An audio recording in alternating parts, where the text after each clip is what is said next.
we're just going to go straight to our next speaker, who is Reverend Dr. Joe Edwards. Okay, I'm just going to mute that. Reverend Dr. Joe Edwards. I'm just going to read a little bit of an introduction.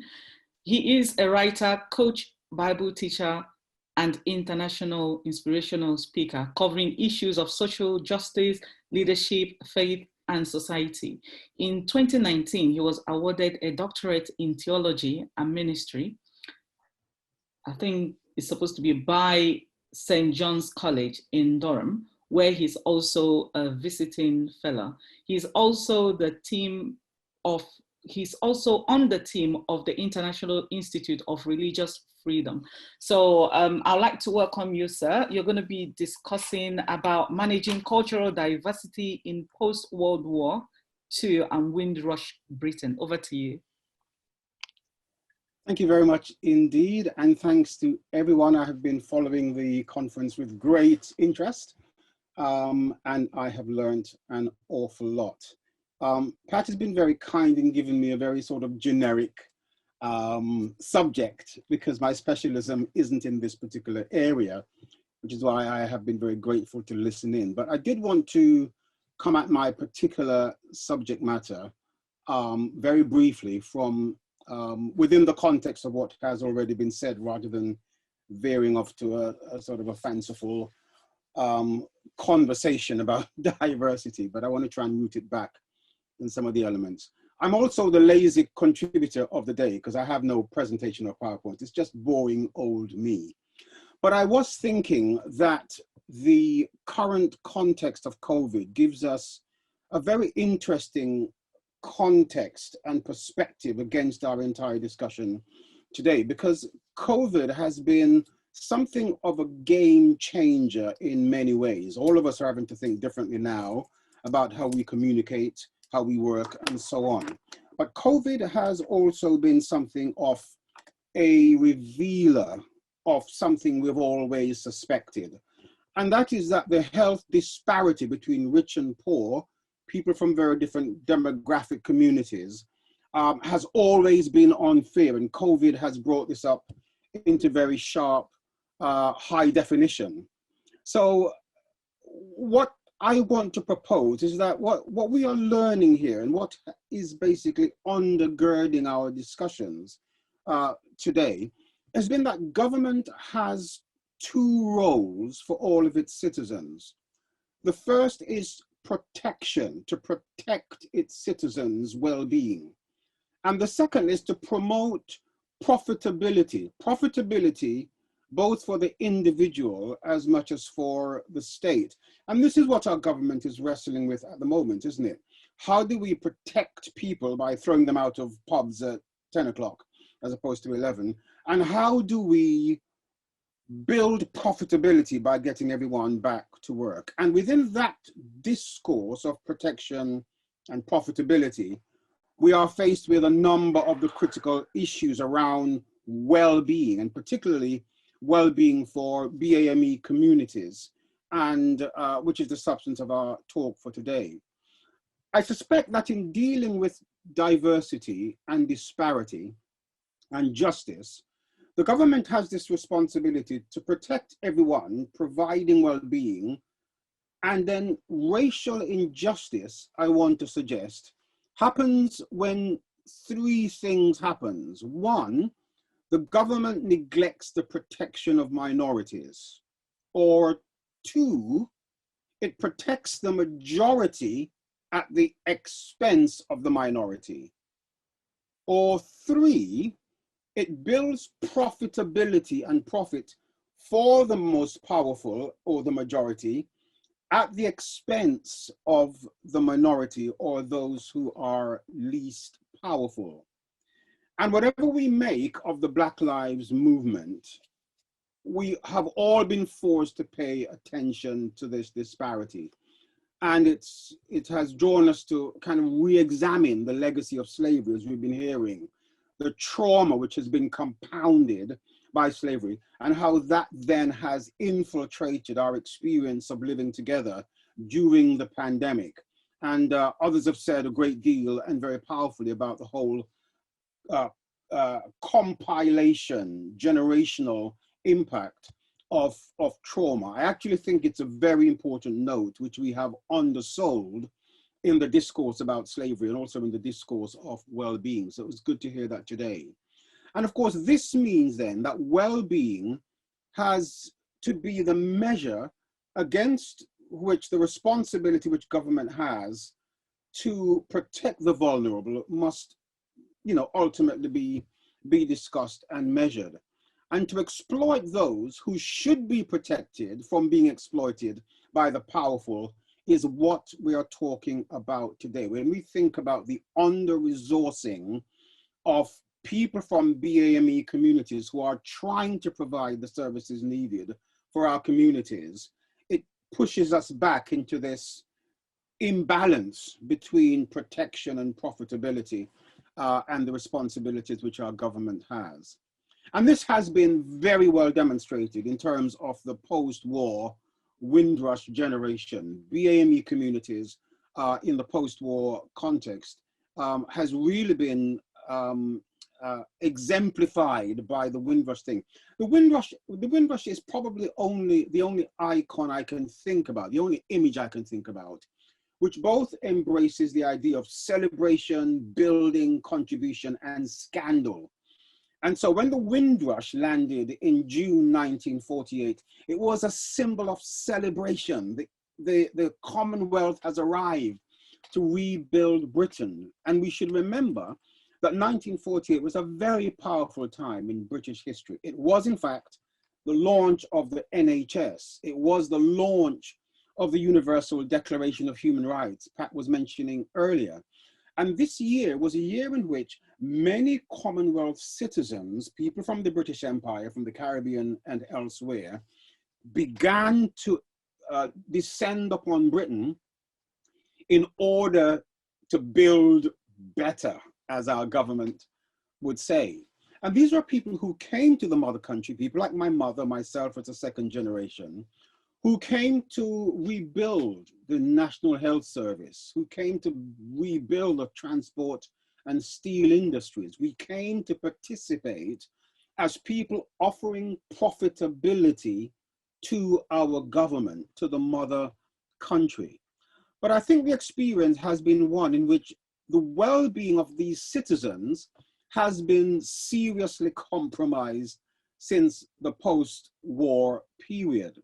And therefore, there's been a kind of residue of imperialism which has been at work in the post-war history of Britain. So British citizens who came to build Britain better were regarded as profitable for the British economy, but have been underprotected by the government. This has been our history here for the past 70 years. And for us, the government has got this imbalance seriously wrong, profiting from us whilst underprotecting us and our well-being. And nothing has demonstrated this more than the hostile environment which produced the Windrush Scandal. And what is clear is that successive government is not just the Conservatives, all our governments since the last 70 years have a bad track record in immigration. And what is clear is that successive governments have found it difficult to think of its immigrant citizens as anything more than profitability. And I think this is really partly what we're discussing here today. And this is summed up well in a great book. If you haven't got hold of a copy, it's called The Good Immigrant, edited by Nikesh Shukla, and a great quote at the back of the book, which says, "What's it like to live in a country that doesn't trust you and doesn't want you unless you win an Olympic gold medal or a national baking competition?" It's a great book. It talks about diversity, and many BAME communities have contributed to that book. And I think that goes to the heart of it. There is a sense in which the history of the last 70 years demonstrates that post-war Britain has underprotected its citizens of color, very often to the advantage of others. And we've seen this in a number of areas. I won't go into the details. You know them better than me, and we've heard them already in the course of today. Education, serious deficits in the well-being of BAME communities, some more than others, in relation to education. And this is not new. Far back as 1980, we had the Swan Report showing us the disparity in educational opportunities, especially for African Caribbean students back in the 80s. The Race Disparity Report, which we've had available for the last couple of years, constantly reinforces the fact that people of color have been under protected in this area. Crime, and we've, I need not say more, we've heard it eloquently today. And David Lammy, as we've said in his criminal justice report in 2017, has demonstrated that in terms of crime, we are seriously underprotected and over-profitized, if you like. I've just made that word up. I remember a colleague of mine, a number of us made a submission to the Stephen Lawrence inquiry, and a colleague of mine who said that Black people in Britain are underprotected and over-policed. I think that says and sums it up quite well. And we could mention employment, arts, sports, all of these areas which speaks of the well-being of migrant and BAME communities has demonstrated this imbalance between our profitability to the nation and our underprotectedness in terms of our well-being. And of course, this is really seriously demonstrated in terms of mental health and well-being. Worth looking again, if you haven't, at the Race Disparity Report of 2018. And again, I won't go into some of the stuff it raises, but it definitely underlines the deficit in our being protected by the state in areas of mental health. It is estimated, says the report, that about 3 out of 100 Black men have suffered a psychotic disorder in the past year. And this is estimated to be more than 10 times as prevalent among Black men compared to white men. That's the Race Disparity Report of 2018. So, in conclusion, how are we responding and how are we to respond? And once again, the day has been filled with great example of responses from some very expert people. I think we respond not by expecting handouts from the government. That's not what we are talking about. Minority groups have a responsibility to maximize self-help. That's what this conference is all about. That's the work which Pat and her colleagues are doing. That's the work which other contributors are doing. And we do this through so many avenues. I mean, just some really interesting conversations which people have been having with me about putting Black history in the school curriculum. A Windrush national organization who is challenging government and the Home Office in terms of carrying through the commitments of the Wendell Williams report, which is now 6 months since she challenged the Home Office to